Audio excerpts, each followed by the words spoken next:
ဘရာဇီးနဲ့ဟေတီရဲ့ပွဲစဉ်ကပြီးဆုံးသွားခဲ့ပြီဖြစ်ပြီးဘရာဇီးအသင်းက3ဂိုးဂိုးမရှိဆိုတဲ့ပြတ်သားတဲ့ရလဒ်နဲ့နိုင်ပွဲရသွားခဲ့ပါတယ်။မာတီယာကွန်ညာနှစ်ဂိုးဘီနီရှက်ဂျူနီယာရဲ့တဂိုးနဲ့နိုင်ခဲ့တာမို့လို့ရလဒ်ပိုင်းကကြည့်ရင်ဘရာဇီးပရိသတ်တွေပျော်တဲ့ပွဲပါ။ဒါပေမဲ့ဒီနိုင်ပွဲရဲ့နောက်ွယ်မှာပရိသတ်တွေအဓိကစိတ်ဝင်စားပြီးငင်းပွားစရာဖြစ်လာခဲ့တာကတော့အသင်းရဲ့အဓိကကစားမဘီနီရှက်ဂျူနီယာရဲ့ခြေစွမ်းနဲ့သူ့ရဲ့ဆုံးဖြတ်ချက်အကြောင်းပဲဖြစ်ပါတယ်။ပွဲပြီးမှာပရိသတ်တော်များများဆွေးနွေးနေခဲ့ကြတာကဗီနီကိုတော့တွင်းခဲ့တယ်ဒါပေမဲ့ခြေစွမ်းကအကောင်းဆုံးပုံစံဟုတ်ရဲ့လားဆိုတဲ့အချက်ပါ။ဒီကတော့လက်ရှိဘရာဇီးအသင်းမှာဘီနီရှက်ကရေးပါဆုံးကစားမဖြစ်ပြီးနီးပြားကလည်းသူ့ကိုပဲပို့ပြီးသူ့ကိုပဲဦးတည်ပြီးကစားကွက်ကိုဆွဲထားတာဖြစ်ပါတယ်။ဒါပေမဲ့ပြဿနာကဒီပွဲမှာဘီနီစီကနေကျွန်တော်မျှော်လင့်ထားတဲ့ကမ္ဘာ့ဆင့်ကစားမတယောက်ရဲ့အင်ပတ်မျိုးအပြည့်အဝမမြင်တွေ့ခဲ့ရပါဘူး။ဟာမင်းကွာဘရာဝဲမှာသူဂိုးသွင်းခဲ့တယ်အခုပွဲမှာလည်းဂိုးသွင်းတယ်လေမချင်တယ်ဘူးလားလို့မေးစရာရှိပါတယ်။ဟုတ်ပါတယ်တွင်းကိုရရနေရမှပေမဲ့ဘီနီယာဒီတက်ပေါ်အများကြီးပိုကောင်းနိုင်တယ်အသင်းကိုပို့ပြီးတော့အကျိုးပြုနိုင်တဲ့ကစားမဆိုတာအားလုံးသိကြမှာပါ။ဒီပွဲမှာဘီနီကိုအားမလို့အားများဖြစ်ရတဲ့အဓိကအချက်တစ်ခုကတော့သူ့ရဲ့ဒူးတယောက်တည်းဆုံးဖြတ်ချက်တွေပါပဲ။ဗီနီယာဘောလုံးရပြီဆိုတာနဲ့အသင်းမော်တွေကိုပေးဖို့တယောက်တည်းဒက်ဘင်လုပ်မယ်တယောက်တည်းဆွဲပြေးပြီးတော့ကိုယ်တိုင်ပဲအဆုံးသတ်ကံမှုကြိုးစားတာမျိုးရမ်းများနေပါတယ်တကယ်တော့ကွင်းထဲမှာ link up play လို့ခေါ်တဲ့အသင်းမော်တွေနဲ့ပေးယူလို့ပြီးကစားဖို့ပိုကောင်းတဲ့ choose တွေ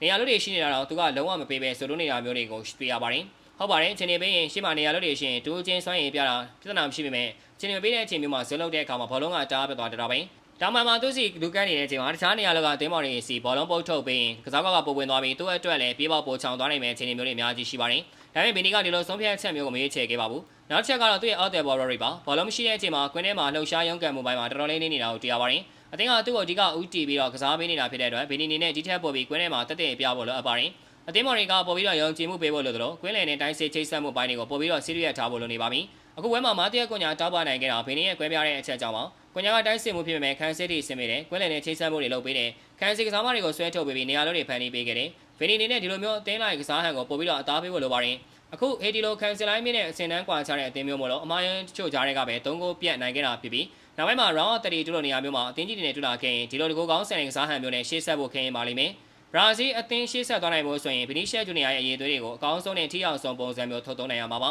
ဒီလိုဖြစ်ဖို့ကလည်းဘီနီကိုတိုင်းဒူးချင်းစွမ်းဆောင်ရတဲ့အသင်းလိုက်စုစည်းမှုကိုလေးထားဖို့လိုအပ်နေပြီလို့မြင်မိပါတယ်ကယ်ညီကိုတို့ကတော့ဒီပွဲကဘီနီရှက်ရဲ့ခြေစွမ်းနဲ့သူ့ရဲ့ဆုံးဖြတ်ချက်တွေပေါ်ဘယ်လိုမြင်ကြလဲဗီနီကြောင့်ပဲကစားကွက်ပြည့်နေတာလားဒါမှမဟုတ်ဗီနီရဲ့ကစားဟန်ကမှန်ကန်နေတော့မဲလားအောက်ကကွက်မှာဆွေးနွေးပေးခဲ့ကြပါဦးအားလုံးကိုကျေးဇူးတင်ပါတယ်channel ကို subscribe မပြုလုပ်ပေးရသေးရင်လည်းလုပ်ပေးခဲ့ကြဖို့တောင်းဆိုလိုက်ရပါတယ်ခင်ဗျာနောက်ဗီဒီယိုမှာပြန်တွေ့ကြပါမယ်